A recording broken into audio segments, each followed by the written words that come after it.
आपण नेहमीच बाहेरचा पिझ्झा खातो, पण खरं सांगायचं तर तो बिलकुलच हेल्दी नसतो. प्रिझर्वेटिव्ह घातलेला सॉस आणि फक्त मैदा असतो. तर आज आपण मैद्याऐवजी गव्हाच्या पिठाचा बेस वापरून घरीच बाहेरच्या पिझ्झापेक्षाही टेस्टी असा पनीर कॉर्न पिझ्झा बनवणार आहोत. चला तर रेसिपीला सुरुवात करूया. त्यासाठी घ्यायचं 1 वाटी गव्हाचं पीठ, त्यात घालू 2 चमचे दही, चवीपुरतं मीठ, बेकिंग पावडर, बेकिंग सोडा याला एकत्र करून घ्यायचं. आता यामध्ये थोडं थोडं पाणी घालून पिठाला मळून घ्यायचं. थोडं मऊसर पीठ मळायचं. बघा आपलं पीठ मळून झालेलं आहे. आता यावर आपण थोडं तेल लावूया. याला चांगलं पसरवून घ्यायचं. आता यावर एखादी ओला कॉटनचा कापड घ्यायचा, तो ठेवून 10 ते 15 मिनिटे याला बाजूला ठेवायचं. आता आपण सॉस बनवून घेऊ. त्यासाठी घ्यायचे 2 टोमॅटो, याला बारीक करून घ्यायचे. आता कढईमध्ये घेऊ तेल, अगदी थोडंसं तेल घ्यायचं. त्यानंतर घालायचा बारीक चिरलेला लसूण. मी इथे 5 ते 6 पाकळ्या घेतलेल्या आहेत. याला 1 ते 2 मिनिटं परतवून घ्यायचं. त्यानंतर एक छोटा बारीक चिरलेला कांदा घ्यायचा, याला गोल्डन ब्राऊन होईपर्यंत परतवून घ्यायचा. त्यानंतर घालायची टोमॅटो प्युरी,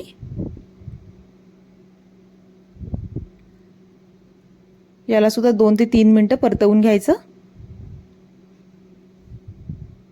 त्यानंतर घालायची काश्मीरी मिरची पावडर, चवीपुरतं मीठ, याला एकत्र करायचं. त्यानंतर घालायचं ऑरेगॅनो आणि 1 चमचा साखर. याला चांगलं एकत्र करून 4 ते 5 मिनिटं शिजवून घ्यायचं. आणि सॉस तयार आहे. आता आपण पिझ्झाचा बेस बनवूया.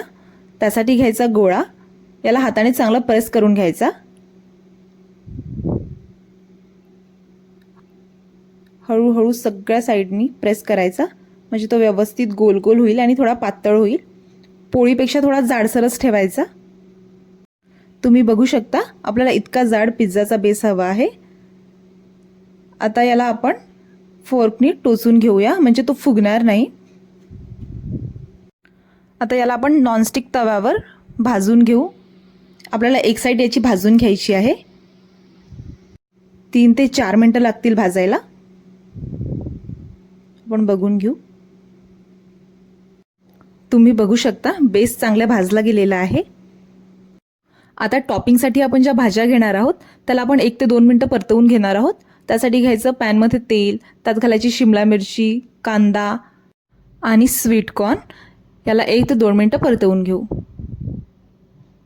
भाज्या परतवणं गरजेचे आहेत, कारण आपण हा पिझ्झा पॅनवर बनवणार आहोत, त्यामुळे सगळ्या भाज्या चांगल्या शिजल्याला हव्यात, म्हणून आपण हे परतवून घेतलं. आता पनीरला आपण शॅलो फ्राय करून घेऊया. त्यासाठी नॉनस्टिक पॅनवर थोडं तेल घालायचं आणि याला चांगलं शॅलो फ्राय करून घ्यायचं. आता आपण पिझ्झा बनवून घेऊ. आता जो भाग आपण भाजलेला होता त्याला सॉस लावायचा.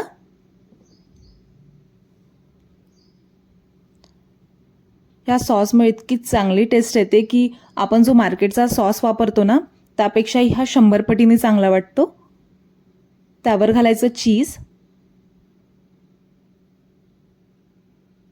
व्यवस्थित सगळीकडे चीज लागलं पाहिजे. आता यावर आपण घालू भाज्या. सगळ्या भाज्या व्यवस्थित आपण हाताने ठेवून घ्यायच्या.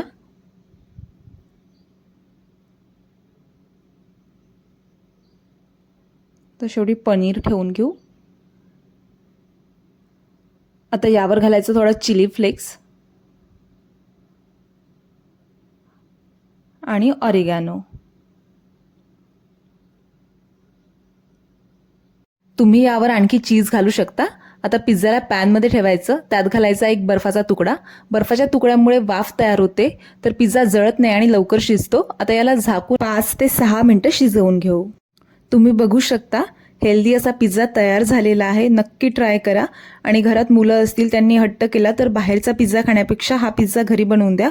खूप छान लागतो. आणि व्हिडिओ कसा वाटला हे कमेंटमध्ये कळवा. लाईक शेअर करायला विसरू नका आणि चॅनलला नवीन असाल तर सबस्क्राईब करायला विसरू नका.